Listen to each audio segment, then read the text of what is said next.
ಪ್ರೀತಿಯ ನನ್ನ ಸ್ನೇಹಿತರೆ, ಕ್ಲಚ್ ಕುಡ್ಲ ಯೂಟ್ಯೂಬ್ ಚಾನಲ್ಗೆ ಹೃದಯಪೂರ್ವಕ ಸ್ವಾಗತ. ಯಾರಾದರೂ ಚಾನಲ್ ಸಬ್ಸ್ಕ್ರೈಬ್ ಮಾಡದಿದ್ದಲ್ಲಿ ದಯವಿಟ್ಟು ಸಬ್ಸ್ಕ್ರೈಬ್ ಮಾಡಿ.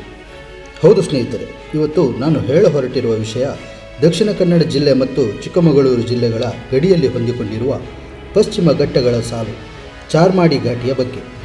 ಚಾರ್ಮಾಡಿ ಘಾಟಿಗೆ ಈ ಹೆಸರು ಬರಲು ಕಾರಣ ಏನು ಅಂತ ಕೇಳಿದರೆ, ಈ ಘಾಟಿಯ ಕೆಳಭಾಗದಲ್ಲಿ ದಕ್ಷಿಣ ಕನ್ನಡ ಜಿಲ್ಲೆಯ ಬೆಳ್ತಂಗಡಿ ತಾಲೂಕಿಗೆ ಸೇರಿರುವ ಚಾರ್ಮಾಡಿ ಎಂಬ ಊರಿದೆ.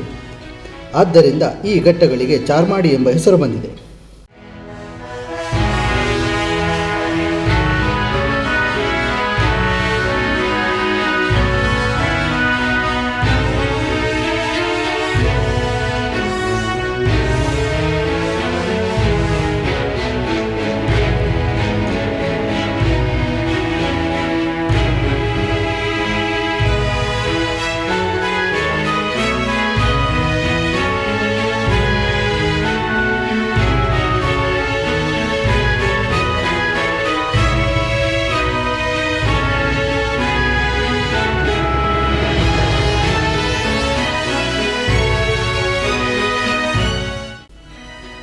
ಅಸಂಖ್ಯಾತ ಬೆಟ್ಟಗುಡ್ಡಗಳು, ಆಳವಾದ ಕಣಿವೆಗಳು, ದಟ್ಟವಾದ ಕಾಡು, ವನ್ಯ ಮೃಗಗಳು ಈ ಚಾರ್ಮಾಡಿ ಘಟ್ಟದಲ್ಲಿದೆ.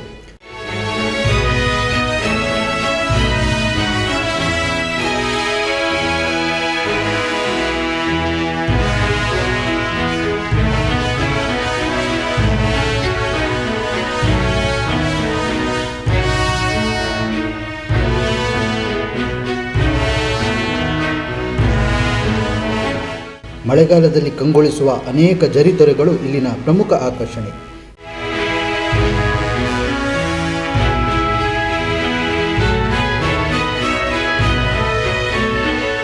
ಪ್ರಕೃತಿಗೆ ಸೀರೆ ಹಿಡಿಸಿದಂತೆ ಕಾಣುವ ಅಪರೂಪವಾದ ಹುಲ್ಲುಗಾವಲುಗಳು ಇಲ್ಲಿವೆ.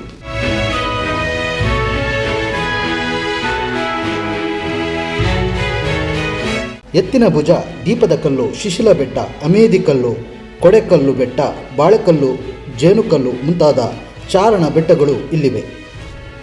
ಕಲ್ಲರ್ಬಿ, ಜೇನುಕಲ್ಲು, ಹಕ್ಕಿಕಲ್ಲು, ಅಲೆಕನ್, ಬಂಡಾಜೆ, ಆನಡ್ಕ ಮುಂತಾದ ಜಲಪಾತಗಳು ಇಲ್ಲಿವೆ.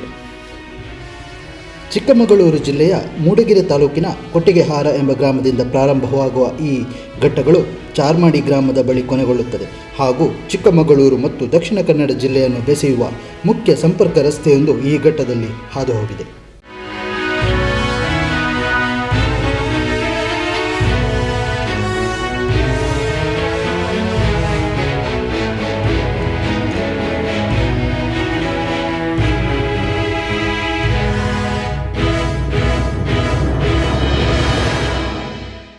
ಈ ಚಾರ್ಮಾಡಿ ಘಾಟಿ ರಸ್ತೆಯ ಮೇಲೆ ಗುಡ್ಡದಲ್ಲಿ ಮಲಯ ಮಾರುತ ಎಂಬ ಅರಣ್ಯ ಇಲಾಖೆಯಿಂದ ನಿರ್ಮಿಸಿದ ಅತಿಥಿ ಗೃಹವಿದೆ. ದಂತಚೋರ ನರಹಂತಕ ಕಾಡುಗಳ್ಳ ವೀರಪ್ಪನ್ ವಿರುದ್ಧದ ಕಾರ್ಯಾಚರಣೆಯಲ್ಲಿ ತಮ್ಮ ಪ್ರಾಣ ತೊರೆದ ಅರಣ್ಯಾಧಿಕಾರಿ ದಿವಂಗತ ಶ್ರೀನಿವಾಸ್ ಇವರ ನೆನಪಿಗಾಗಿ ನಿರ್ಮಿಸಲಾಗಿತ್ತು.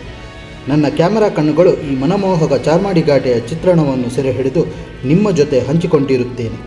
ಇದೇ ತರಹದ ಅದ್ಭುತ ದೃಶ್ಯಗಳು ಹಾಗೂ ಮಾಹಿತಿಗಳ ಜೊತೆಗೆ ಹೊಸ ಜಾಗದಲ್ಲಿ ಸಿಗೋಣ. ಅಲ್ಲಿವರೆಗೂ ಟಾಟಾ, ಬೈ ಬಾಯ್.